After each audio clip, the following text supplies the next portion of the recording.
Hello, नमस्कार sir. हां, नमस्कार. तर आता बऱ्याचशा शेतकऱ्यांच्या माध्यमातून आता जुलै महिन्याचा संदर्भात एक आपल्याला सविस्तर अंदाज विचारण्यात येत आहे. तर काय राहणार सर जुलै महिन्याचा सविस्तर अंदाज? हो, ते बद्दल सांगतो. हो. दुष्काळ असला तर तुम्ही बघा राज्यात कसं असतं एक थेंब सुद्धा पाण्याचा कुठंच सापडत नाही. नाही, बरोबर. तर तुम्ही बघा आज बरं नद्याला पाणी आलं, पूर आलं. हो, विदर्भात पूर आला, हो, जळगावकडे पूर आला. हो, काल सोलापूरकडे बऱ्याच ठिकाणी, हो, आज धाराशिवकडे आज, हो. बीड जिल्ह्यात काल नद्याला पूर आले. म्हणजे हे बरोबर सर. दुष्काळाचे संकेत आहेत का? नाही. उलट ना एक आणखीन सांगतोय तळं सुद्धा भरले काल एका पावसातच एक तळ हो, हो, ओव्हरफ्लो हो. झालंय. बरोबर आहे सर. आणि आता हे उद्याचं जे पाऊस येणार आहे जुलैच्या दरम्यान त्याच्यात हो. जवळपास किती जिल्हे आहेत तुम्हाला सांगतो अतिवृष्टी होईल. हां, मुंबई, इगतपुरी, नाशिक, हां, हां. नंदुरबार, धुळे, हो, जळगाव, हो, अहिल्यानगर, हो. पुणे जिल्हा, हां, संभाजीनगर, हां. जालना जिल्हा, हो. जळगाव जिल्हा, हां. बीड जिल्हा इथपर्यंत जाऊ 12 जिल्ह्यामध्ये जाऊ. हे 12 हं. पुन्हा त्याच्यानंतर अकोला, अमरावती, बुलढाणा 13 तर 15 जिल्ह्यामध्ये अतिवृष्टी होणार आहे. 15 जिल्ह्यामध्ये आपल्याला अतिवृष्टी पाहायला मिळेल. मग याला दुष्काळ म्हणतात का? नाही सर. मग याच्यातच पाऊस पडून जाणार आहे सगळ्यांना. हो, हो. बरोबर आहे. हो. हो.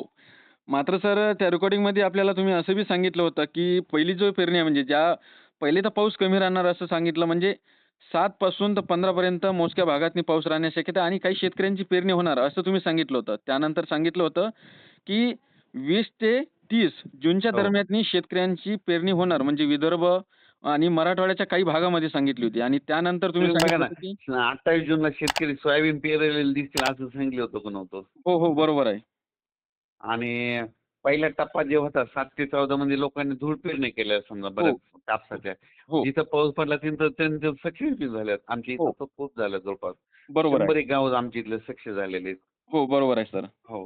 आणि हो, आता शेवटचा टप्पा एक म्हणलेला आहे ना 10 जुलै ते 15 जुलैमध्ये हो, पेरणी तर म्हणजे हो. याच्यात राहिलेले सगळ्यांच्या पेरण्या होतील. मग बरोबर काय आहे. होणार आहे उद्या 30 हां. 30 जून ते 1, 2, 3, 4, 5, 7, 8 जुलैपर्यंत हां, हां. राज्यात काय होणार खूप पाऊस पडणार आणि त्याच्यामध्ये हं. मग वापसा नसल्यामुळे 10 जून ते 10 जुलै ते 15 जुलैमध्ये पेरण्या होतील त्यांच्या.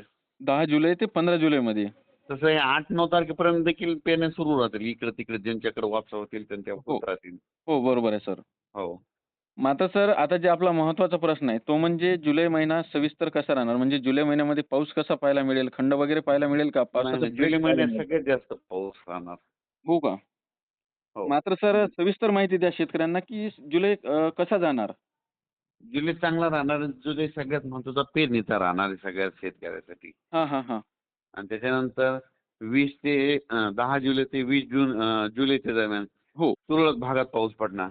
आणि तुरळक मग 20 हां. जुलै ते 1 ऑगस्टच्या दरम्यान हां, मग हां. त्याच्यामध्ये पुन्हा एकदा जोराचा पाऊस येणार.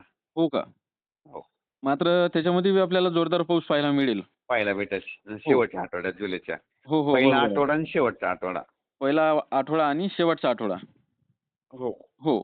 मात्र सर जुलैमध्ये आपल्याला सर्वात जास्त पाऊस हे कोणत्या जिल्ह्यांना पाहायला मिळणार?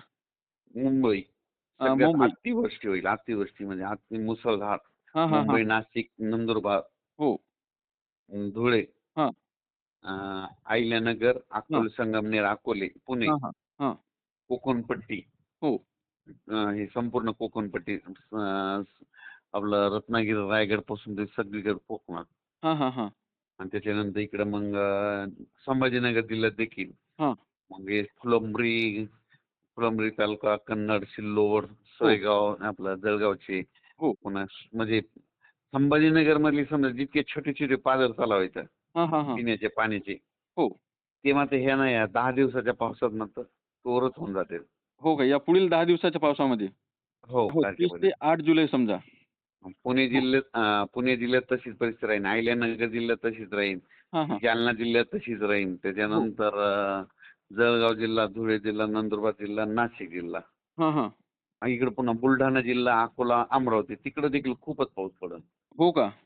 हो. ह्या हो. इकडे पाऊस पडल्यामुळे काय होईल, हां. त्याच्या बाजूचे लगतचे जिल्हे तर मग इकडं अ, धाराशिव, हो, सोलापूर, हो, बीड, हो, लातूर, हो, परभणी, नांदेड, हो. वाशिम, हिंगोली, यवतमाळ. मग इकडं मग रिमझिम पाऊस, हां, हां. कुठं जोरात पाऊस, असं हां. काही तसं काही पडत पडत मग यांना देखील पाऊस पडून जाईल त्या 30 ते 10 मध्ये. 30 ते 30 10 ते 8. मध्ये. हो. हो. म्हणजे सर महाराष्ट्रातील काही प्रमुख धरणांची नावे मी तुम्हाला सांगणार आहे, की ते धरणे कधी भरतील ते शेतकऱ्यांना तुम्ही थोडक्यात सांगा सर. तर पहिलं धरण आहे कोयना धरण.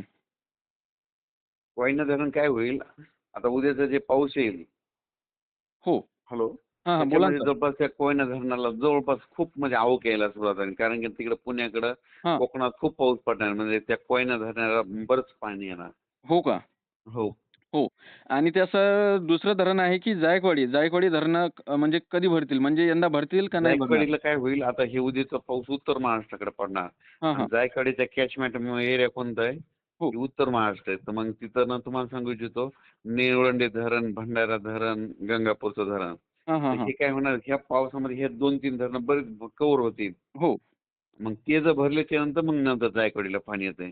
हो, तर बरोबर. याच्यात हे वरची धरणं आहेत जवळपास ते भरतील समजा. हां, हां, हां. आणि मात्र मग परतीच्या पावसा मग जायकवाडी जवळपास 80% येईल. परतीच्या पावसामध्ये 80% होईल. हो. हो. मात्र सर तिसरं जो धरण आहे तो म्हणजे उजनी धरण. उजनीला काय होईल माहिती आहे काय? आता हे उद्याचा पाऊस आहे ते पुण्याकडे तिकडे पडणार आहे ह्या जुलैमधला. हां, हां, हां, 30 हां. ते 8 जुलैचा मग त्याच्यात देखील आवक यायला सुरुवात होईल. हो. हं. चौथं धरण आहे सर इसापूर.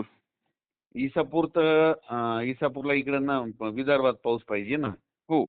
अ, इसापूरला इकडं मग काय होतंय, विदर्भात अमरावती, अकोला, बुलढाण्याकडे पाऊस पडणारच आहे जालना हो. जिल्ह्यात. हो. त्याच्यामुळे ते देखील इसापूर देखील हे कव्हर होते, कारण की येलदरीचं पाणी विसापूरला येतं त्या वीज निर्मितीचं. बरोबर, बरोबर. मग त्याच्यामुळे ते विसापूर धरणाचं काही एवढं हे नाही. हां, हां. विसापूरपर्यंत पडणारच आहे. हो, हो. बरोबर. हां. मात्र सर तुम्ही सांगितल्याप्रमाणे आपल्याला पाऊस पाहायला मिळत आहे. परंतु आता शेतकऱ्यांच्या माध्यमातून असं विचारण्यात येत आहे, की अरबी समुद्रात काही हालचाली किंवा बंगालच्या उपसागरात काही हालचाली आपल्याला पाहायला मिळत आहे का? बंगालच्या ह्याच्यात एक एक लो प्रेशर होणार आहे. हां, हां, हां. त्याचं चक्रीवादळात रूपांतर होईल हो. आणि ते चक्रीवादळ मध्य प्रदेशकडून जरी गेलं आणि महाराष्ट्रातून जरी गेलं बॉर्डरनं, हो. तर त्याचा पाऊस आपल्याला महाराष्ट्राला पडणार. हां, हां, हां, हां. हं. मात्र सर पावसाची जास्त म्हणजे जास्त पावसाची तारीख कोणती राहणार? आता हे 30 उद्याचे 30, 1, 2 हां, हां. आणि त्याच्यानंतर 3, 4, 5, 6, 7, 8. 8 पर्यंत. हं. हो आणि एक शेवटचा आठवडा. हो, शेवटचा आठवडा. हो. नक्कीच सर तुम्ही शेतकऱ्यांना एक महत्त्वपूर्ण आणि एक डिटेलमध्ये माहिती दिल्याबद्दल धन्यवाद सर. ठीक. हो, हो.